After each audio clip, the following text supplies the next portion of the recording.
নির্লজ্জ পুলিশ কেন ছেনা মল্ল দেখলো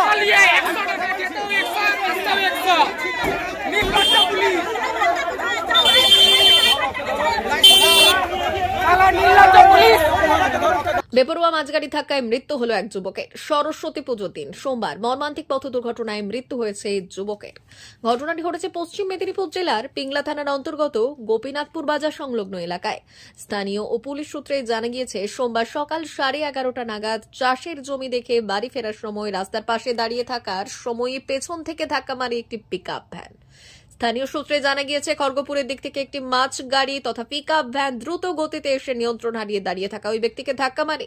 ঘটনায় গুরুতর আহত হন তিনি। খবর দেওয়া হয় পিংলা থানায়। পুলিশ আহতকে উদ্ধার করে মেদিনীপুর মেডিকেল কলেজ হাসপাতালে পাঠায়। পরিবারের দাবি, ওখানে চিকিৎসা চলাকালীন ওই যুবকের মৃত্যু হয়েছে। যুবকের নাম শুভদীপ হর, বয়স 37 বছর, বাড়ি গোপীনাথপুর। পরিবারের দাবি, বেপরোয়া মাঝগাড়ির গতির কারণেই দিনের পর দিন এই ধরনের দুর্ঘটনা ঘটেই চলেছে। এছাড়াও রাস্তার ধারে একাধিক বালি গাড়ি দাঁড় করিয়ে জল দেওয়ার কারণে রাস্তায় যানজট সৃষ্টি হয়। আর এই যানজট সৃষ্টির কারণেই বেপরোয়া মাঝগাড়ির ধাক্কায় প্রাণ গেল যুবকের।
ছেলে মেয়ে পড়ে বাড়ি একটা সিভিল আছে, চার মাথার মোড় একটা সিভিল আছে।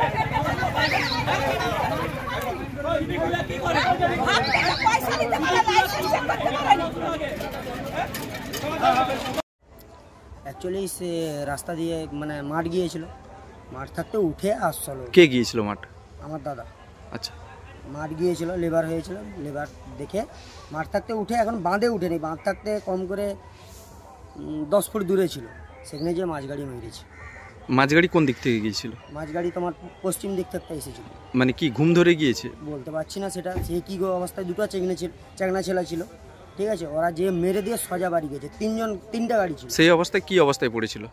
3 পাল্টি খেয়ে একদম মাঠে, পেট চাপড়ি খেয়ে অবস্থায় পড়ে গেছে। এখন কি অবস্থায় আছে? এখন উনি আর নেই। কোথায় নিয়ে যাওয়া হয়েছিল? মেদিনীপুর। পুলিশ এসেছিল? পুলিশ আসছিল, সবই ঠিক আছে। ওখানে আমাদের এখানে পুলিশ প্রশাসন হচ্ছে এমন একটা জিনিস যে ঘুষ ছাড়া তারা কিছু চিনবে না। কারো এই যে একটু আগে ধরেছিলাম, লাইসেন্স অর্ধেকের নেই, কিন্তু প্রশাসন কিছুই দেখে না। প্রশাসন লাইসেন্স কি জিনিস তারা দেখে, তারা শুধু পয়সা ছাড়া কাউকে চিনে না।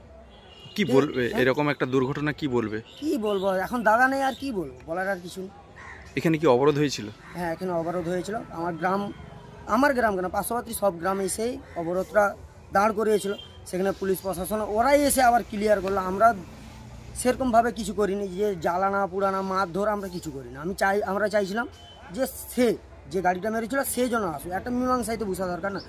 যখন প্রশাসন এসে বললো আমাদেরকে যে আমরা মীমাংসায় বুঝবো, তারপর আমরা অপেক্ষা করলাম, ঠিক আছে, যে ওখানে যে কেস করতে বললো, যে কেস তো আর করা হলো না আমাদের। তার আগেই উনি চলে গেছেন। আর সেখানে আর এখানে এই মুহূর্তে কি ময়নাতদন্তের জন্য পাঠানো হয়েছে? ঠিক বলতে পারছি না, কেন আমার বাড়িতে এখন বড় বলতে কেউ নেই। তাহলে কিভাবে শুনলে যে মারা গিয়েছে? মানে বাড়ির বড়রা উনি আছে, ওনারাই ফোন করছে। তো কি কারণে এই ধরনের ঘটনা? আর রাস্তার ধারে প্রচুর বালি গাড়ি টাড়ি দাঁড়িয়ে থাকে, প্রচুর, মানে অসংখ্য। মানে বালি কি করতে দাঁড়িয়ে থাকে? জল দেওয়ার জন্য। বালিয়ে জল দিবে, কে গুটি ফেলাবে, কে খাবে, সেটা আলাদা কথা, কিন্তু বালি প্রচুর জাম থাকে। কিন্তু এই যে মাছগাড়িটা হচ্ছে এমন একটা জিনিস, যারা কোনো স্পিড তো দূরে কথা, কোনো ব্রেকেই হয়তো পা দেয়নি, সবসময় নেশাগ্রস্ত থাকে। এটা মানে কনফার্ম, মানে যাওয়ার সময়। কি মনে করছেন যে এই রাস্তার ধারে অতিরিক্ত জাম হওয়ার কারণে কি এই দুর্ঘটনা? অবশ্যই, একদম। সামনে তো দুটো স্কুল রয়েছে। দুটো স্কুল রয়েছে, একমাত্র হাই স্কুলে আমাদের মানে এইচএস যেটা, সেখানেই একটা সিভিক পুলিশ আছে, আর কোনো সিভিক পুলিশ নেই। এখানে একটা 3 মাথার মোড় আছে, সেখানেও কোনো সিভিক পুলিশ নেই। আমাদের টোটালটাই একদম ফ্রি। আমাদের জামনাটু আপনি ধরুন পুরো এধারটাই কোনোটাই কোথাও সিভিক পুলিশ নেই, মানে আমাদের গ্রামের থেকেও আমরা নেই। যিনি অ্যাক্সিডেন্ট হয়েছে ওনার নাম কি? ওনার নাম বাপি বলে আমরা সবাই চিনি, ঠিক আছে? বাপি কি? বাপি হর। আর বাবার নাম? সুপ্রসাদ হর। আপনার নাম কি? মান্তু হর। আপনি কে হন? দাদা, মানে ওর ভাই। তো এইরকম একটা সিচুয়েশনে কি বলবেন যে প্রশাসনের আরো? প্রশাসনকে চাই যে এখানে এই রাস্তায় মাঝ গাড়ি বন্ধ হোক, আর সব গাড়ি চলাচল করুক আর নাই করুক সে পরের কথা, কিন্তু মাঝ গাড়ি বেরোনো বন্ধ হয়। মাঝ গাড়ি এটা গেলে এটা নয়, এর আগে 1000 দুর্ঘটনা হয়েছে, কিন্তু কোনো রকম আমাদের ই লাইন পারমিশন হয়। মা বাসন্তী হোটেল অ্যান্ড রেস্টুরেন্ট, উত্তাপন, নারায়ণগঞ্জ, পশ্চিম মেদিনীপুর। আমাদের এখানে সকাল, দুপুর ও রাত্রিকালীন আহারের সুব্যবস্থা রয়েছে। সকালের টিফিনে পাবেন স্ন্যাক্স, পরোটা, আলুর পরোটা, মিক্সড পরোটা, মুলি পরোটা। দুপুরে খাবারে পাবেন সবজি ভাত, খাসি ও মুরগির মাংস, ইলিশ মাছের ভাপা, ভেটকির তেল ঝাল, চিংড়ির মালাইকারি, কাতলা মাছের ভাপা, এছাড়াও মশালা কোল্ড ড্রিঙ্কস, আইসক্রিম। রাতের খাবারে পেয়ে যাবেন তাওয়া রুটি, তন্দুরি রুটি, তড়কা, চিকেন তন্দুরি, চানা মশালা, চিকেন বাটার মশালা প্রভৃতি। সুলভ মূল্যে পরিচ্ছন্ন খাবারের একটাই ঠিকানা, মা বাসন্তী হোটেল অ্যান্ড রেস্টুরেন্ট, উত্তাপন, নারায়ণগঞ্জ, পশ্চিম মেদিনীপুর। বিশেষ দ্রষ্টব্য, আমাদের এখানে সকল অনুষ্ঠানের খাবারের অর্ডার নেওয়া হয়। এখানে পেয়ে যাবেন মা বাসন্তী মিষ্টান্ন ভান্ডার থেকে বিভিন্ন মিষ্টি। অনুষ্ঠানের জন্য মিষ্টি পাওয়া যায়। এছাড়াও কেক, নামি দামি কোম্পানির চকলেট পেতে চলে আসুন আমাদের দোকানে। প্রোপাইটার ঝন্টু গিরি। যোগাযোগ 9732543245।